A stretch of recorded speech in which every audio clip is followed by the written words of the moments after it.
Hello tedder. So বিটকয়েনকে যেরকম ভাবে বললাম ঠিক সেরকম ভাবে পারফর্ম করলো।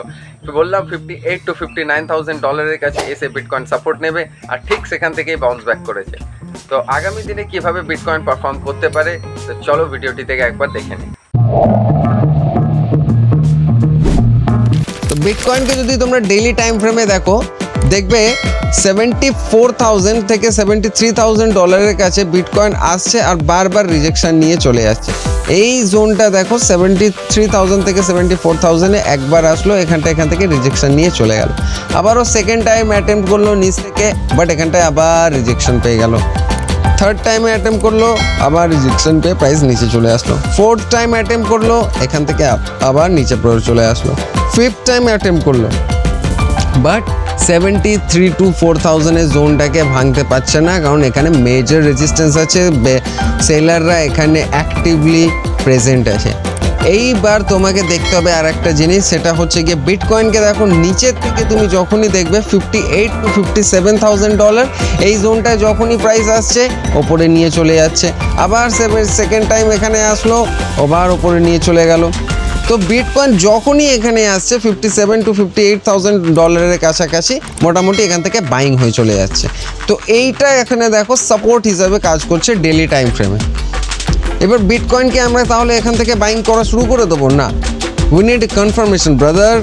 তো তার জন্য আমাকে যেতে হবে হচ্ছে গিয়ে এর থেকে ছোট টাইম ফ্রেমে, 4 আওয়ার্স টাইম ফ্রেমে। চলো আমরা গিয়ে দেখি 4 আওয়ার্স টাইম ফ্রেম আমাদের জন্য কি বলছে।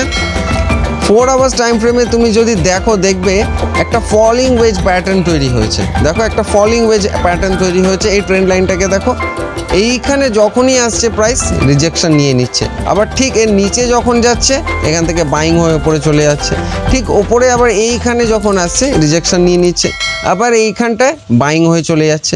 মানে কি, এটার মানেই হলো যে নিচের ট্রেন্ড লাইনটা আছে না, এই নিচের ট্রেন্ড লাইনটা সাপোর্ট হিসাবে কাজ করছে, নিচের ট্রেন্ড লাইনটা সাপোর্ট হিসাবে কাজ করছে, আর ওপরের ট্রেন্ড লাইনটা রেজিস্ট্যান্স হিসাবে কাজ করছে। মানে আমাকে যদি এখন এখান থেকে প্রাইসটাকে উপরে নিয়ে যেতে হয়, তাহলে এই দেওয়ালটাকে আমাকে ভাঙতে হবে, তাই না?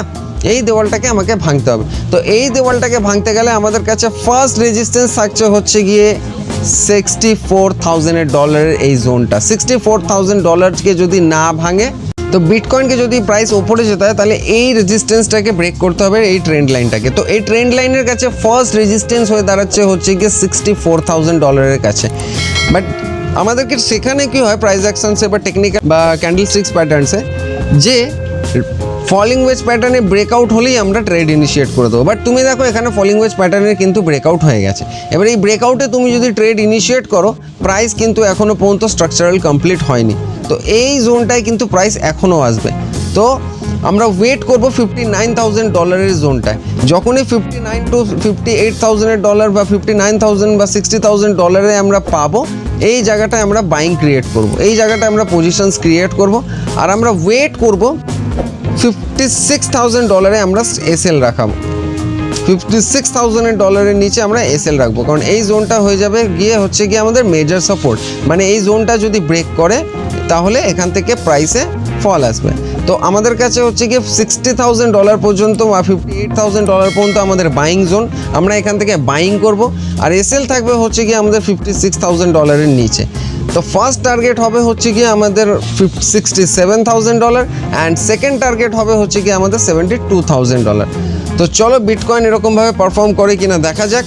তো অ্যানালাইসিস যদি আপনাদের ভালো লেগে থাকে, আর এই ধরনের বিটকয়েন অ্যানালাইসিস বা ক্রিপ্টো, ফরেক্স, স্টকের যদি আপনাদের কোনো ধরনের অ্যানালাইসিস লাগে, আর আপনারা যদি স্টক মার্কেটে ট্রেডিং করে থাকেন, তাহলে নিশ্চয়ই কমেন্ট করে জানাবেন, আর চ্যানেলটাকে সাবস্ক্রাইব করতে ভুলবেন না। Thank you so much.